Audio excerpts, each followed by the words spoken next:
मित्रों, जय मसीह की। मैं आपका हमारे उद्धारकर्ता प्रभु यीशु मसीह के नाम में हार्दिक अभिनंदन करता हूँ।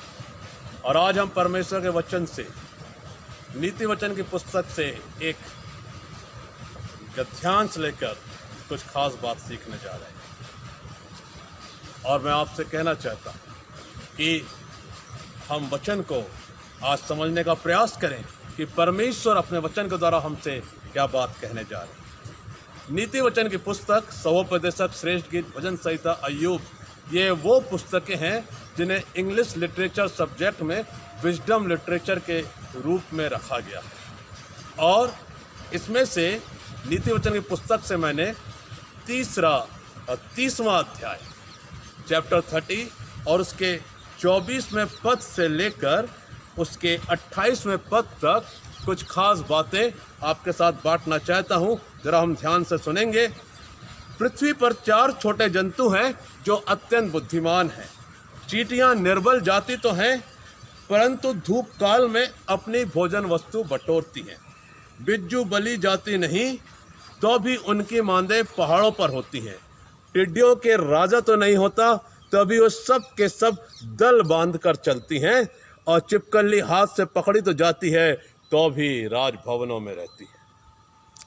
आज किस इस वचन की सीखने की जो हमारी ये समय, ये घड़ी परमेश्वर ने हमारे जिंदगी में जोड़ा है, मैं आपके साथ आज के वर्तमान संसार के कुछ खास समस्याओं को रखना चाहता हूँ।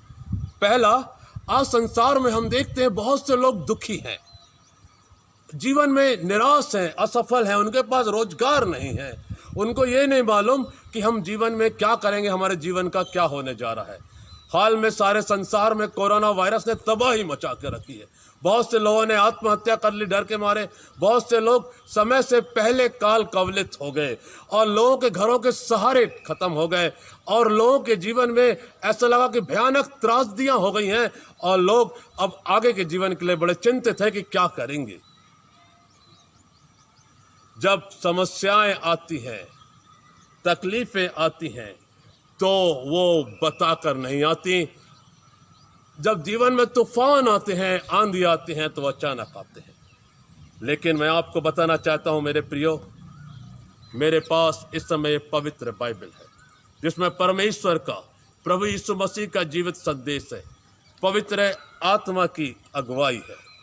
और यदि हम ईमानदारी के साथ, विश्वास के साथ, एक बड़ी आशा परमेश्वर पर रखते हुए इस वचन पर मनन चिंतन करेंगे, तो मैं आपको ये बात 100% प्रभु यीशु मसीह के नाम में बतलाना चाहता हूँ, सत्यता से बतलाना चाहता हूँ कि आपके जीवन में आपको शांति महसूस होगी, क्योंकि यह पवित्र पुस्तक जीवन के हर एक पहलू को, पक्ष को छूती है, स्पर्श करती है और आपको सहारा प्रदान करती है। तो हम उन कारणों को थोड़ा देखने की कोशिश करें कि वो कौन कौन से कारण हैं जिसके कारण मनुष्य दुखी है, परेशान है। हाल में जैसे मैंने आपको अभी बांटा, ये बात कही कि विपत्तियां, नेचुरल कैलेमिटीज, प्राकृतिक आपदाओं के कारण मनुष्य के जीवन में तकलीफें आती, परेशानियां आती। बाढ़ आ गई, ज्वालामुखी फूट गया, बीमारियां आ गई और मनुष्य का जीवन अस्त व्यस्त हो गया। उसके अलावा जीवन में कुछ आदतें हैं जो हमारे जीवन को परेशान करती हैं, निराश करती हैं और हमें असफलता की ओर ढकेलती है। बहुत से लोग अपने जीवन में अच्छी बातों को ग्रहण करना नहीं चाहते। वो अपने गुरुजनों के, बुजुर्गों की बात नहीं सुनना चाहते, माता पिता की बात नहीं सुनना चाहते, और वो अपने जीवन को उस रास्ते में ले जाना चाहते हैं जो कि अच्छा रास्ता नहीं है, विफलता का रास्ता है, असफलता का रास्ता है, निराशा से भरा हुआ है और गर्त में ले जा रहा है। मेरे प्रियो, बाइबल में एक बड़ा खास वचन है, बुरी संगति अच्छे चरित्र को बिगाड़ देती है। सबसे पहले जब हम अपने व्यक्तिगत जीवन की ओर झांक रहे हैं, इस जीवन के आईने में झांकने का प्रयास कर रहे हैं, तो सबसे पहले हम देखें कि हमारी संगति कैसे लोगों के साथ है। यदि आपकी संगति अच्छे लोगों के साथ नहीं है, जिनकी आदतें अच्छी नहीं है, तो आज आपको तुरंत उनसे अलग हो जाना चाहिए। आपके जीवन में अगर बुरी संगतियों ने जन्म ले लिया, स्थान पा लिया, तो उनको अलग कर लेना चाहिए। बहुत से मनुष्यों का जीवन मैंने, बहुत से जवानों का जीवन मैंने शराब में बर्बाद होते देखा है, ड्रग्स में बर्बाद होते देखा है, और फिर एक दिन वो उतने दूर चले जाते हैं कि उनके लिए वापस जीवन में लौटना कठिन हो जाता है। बड़ी कठिन बात है, इसलिए अच्छी संगति को देखें। जलन की आत्मा आज लोगों के जीवन में बड़ी तेजी से काम कर रही है, और ये शैतान का बड़ा हथियार है जो हमारे जीवन में कंपैरिजन करता है कि हमारे पड़ोसी का जीवन हमसे अच्छा है तो हमें चाहे कोई भी हथकंडा अपनाना पड़े, हमें अमीर बनना है, और ये हमारे लिए बहुत ही नुकसान की बात है। मैं एक कलीसिया में पासबानी की सेवकाई कर रहा था, और एक परिवार बहुत दिनों से चर्च में आराधना के लिए शामिल नहीं हो रहा था। मैं उनके घर विजिट करने गया, और मैंने घर के मुखिया को बाहर बैठे हुए देखा। मैंने कहा कि आप बहुत दिन से आराधना में शामिल नहीं हो रहे, क्या बात है? बोले, पास्टर साहब मैं बहुत परेशान हूँ, दुखी हूँ। तो मैंने कहा, क्यों परेशान है आप, क्यों दुखी हैं? तो उसने जो उत्तर दिया वो सुनकर मैं भी अवाक रह गया। उसने कहा, क्योंकि मेरा पड़ोसी सुखी है इसलिए मैं दुखी हूँ। और आज बहुत से लोग अपने जीवन में इसलिए परेशान हैं क्योंकि वो पड़ोसी को देखकर जलन कर रहे हैं, ईर्ष्या कर रहे हैं कि मेरा पड़ोसी सुखी है और वो स्वयं दुखी का, दुख का जीवन बता रहे हैं। आज इस आदत को छोड़ना होगा, तब आप अपने जीवन में आप अपना रास्ता चुनिए, परिश्रम कीजिए, प्रयास कीजिए। मैंने आज नित्य वचन के पुस्तक से पढ़ा है, चींटियों को देखिए, वो कैसे परिश्रम करती हैं, धूप खाल में अपना अनाज बटोरती हैं ताकि जब वर्षा ऋतु आए तो उनके पास खाने के लिए भोजन वस्तु रहे। परिश्रम करना बहुत जरूरी है, आलस्य को छोड़ना होगा, और जो आलस्य करता है वो अपने जीवन में आशीषित नहीं रहने पाता है। नीति वचन पुस्तक में लिखा है कि एक तो हमें के पास खेत है। धर्मशास्त्र में बताया जा रहा है कि परिश्रम जीवन में करना जरूरी है।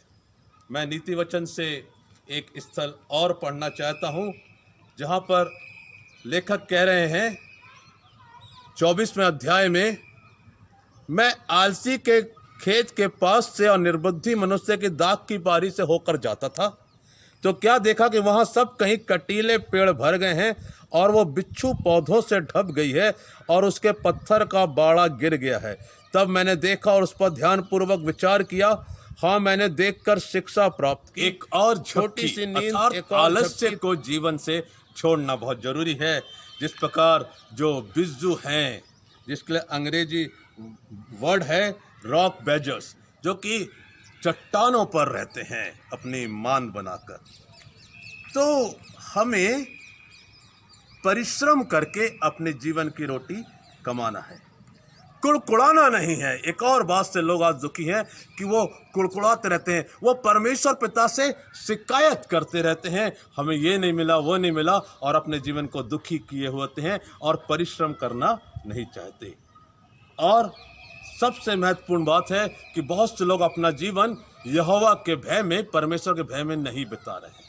वो संसार की उन बातों में शामिल हैं जो अनैतिकता की ओर ले जाती हैं, करप्शन की ओर ले जाती हैं, उनके जीवन को, उनके चरित्र को बिगाड़ के रख देती हैं, और वो अपने जीवन में एक अच्छे इंसान नहीं बन पाते। मैं उनसे नम्रता और दीनता के साथ ये बात वचन के माध्यम से सबके लिए बांटना चाहता हूं कि हमें अपने जीवन को परमेश्वर के वचन के अनुसार उसके भय में बिताना है, सत्य पर चलना है, सत्य की परिश्रम की रोटी खाना है, जीवन से बुरी आदतों को निकाल देना है। जैसे मैंने वचन में पहले कहा कि बुरी संगति अच्छे चरित्र को बिगाड़ देती। जब परमेश्वर हमें संसार में भेजता है तो एक अच्छा सुंदर सुकुमार बालक के रूप में भेजता है, लेकिन जब हम संसार की बुराइयों से सामना करते हैं, लड़ाई करते हैं, तो हमारे ऊपर है कि हम अपने जीवन में विवेक से चल रहे हैं कि नहीं, सही रास्ते पर चल रहे हैं कि नहीं, नकारात्मक बातों को स्वीकार कर रहे हैं या सकारात्मकता की ओर चल रहे हैं। मूसा ने परमेश्वर की आवाज सुनी और वो परमेश्वर के पीछे चल पड़ा। शिष्यों ने प्रभु यीशु मसीह की आवाज सुनी और वो सत्य के पीछे चल पड़े, सत्य परमेश्वर को जान लिया और वो अनंत जीवन की राह पर चल पड़े और बहुतों को ले गए। पौलुस ने प्रभु यीशु मसीह की आवाज दमिश्क के रास्ते में सुनी, उसका जीवन बदल गया।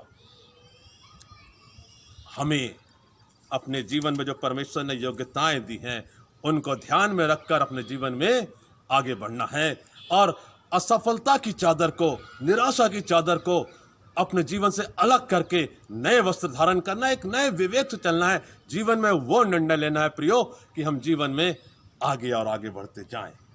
मत्ती रचित सुसमाचार 25वें अध्याय में 24 से 30 पद में एक स्वामी है जो परदेश जा रहा है और अपने अधीनस्थ कर्मचारियों को वो अलग अलग उनकी सामर्थ्य के अनुसार तोड़े दे सौंप कर जा रहा है। पहले को 5, दूसरे को 2 और तीसरे को 1 तोड़ा दिया। जब वो लौट कर आया तो उसने उनसे हिसाब मांगा। जिसको 5 तोड़े दिए गए थे उसने कहा, प्रभु आपने मुझे 5 तोड़े दिए, मैंने मेहनत करके 5 तोड़े और कमाए हैं। तो उसने कहा, धन्य है उत्तम और विश्वास योग्य दास, तूने बहुत अच्छा काम किया, आ मेरे आनंद में सहभागी हो। जिसको 2 तोड़े मिले थे उसने भी यही कहा कि प्रभु आपने मुझे 2 तोड़े सौंपे थे, मैंने उतने और कमाए हैं। उसने उसको भी कहा, शाबाश मेरे दास, तू विश्वास योग्य ठहरा थोड़े में, मैं तुझे बहुत बड़ी वस्तुओं का वारिस बनाऊंगा। लेकिन जिसके पास 1 तोड़ा था वो निकम्मा था, उसने मेहनत नहीं किया। जब उसकी बारी आई तो उसने कहा, प्रभु मैं जानता था कि तू कठोर मनुष्य है, जहां तू नहीं बोता वहां से निकालना चाहता, इसलिए मैंने तेरे तोड़े को जमीन में गाड़ कर रख दिया था। स्वामी को बड़ा क्रोध आया। उसने कहा, तू कितना बड़ा मूर्ख और आलसी है, तू मेरा रुपया सर्राफों को देता और मैं आकर ब्याज समेत ले लेता। और इसलिए उसने अपने दूसरे दासों को बुलाकर कहा, इस निकम्मे व्यक्ति को बाहर अंधेरे में डाल दो, जहां रोना और दांत पीसना होगा। बहुत से लोग परमेश्वर ने उनको जो तोड़े दिए हैं उनका इस्तेमाल नहीं करते और जीवन में दुखी और असफल रहते हैं। बहुत से लोग भीड़ से अलग नहीं होना चाहते, वो भीड़ जो कर रही है, चाहे वो अच्छा कर रहे गलत कर रही है, उसी में शामिल हो जाते हैं और अपने जीवन को दुखी कर लेते हैं। वो ऐसे मनुष्यों के पीछे चलते हैं जो उनके जीवन का मार्गदर्शन सही नहीं कर रहे हैं। हमें अच्छे गुरुजन, अच्छे मार्गदर्शक अपने जीवन में चुनना होगा जो हमें जीवन की सही दिशा की ओर ले चलेंगे।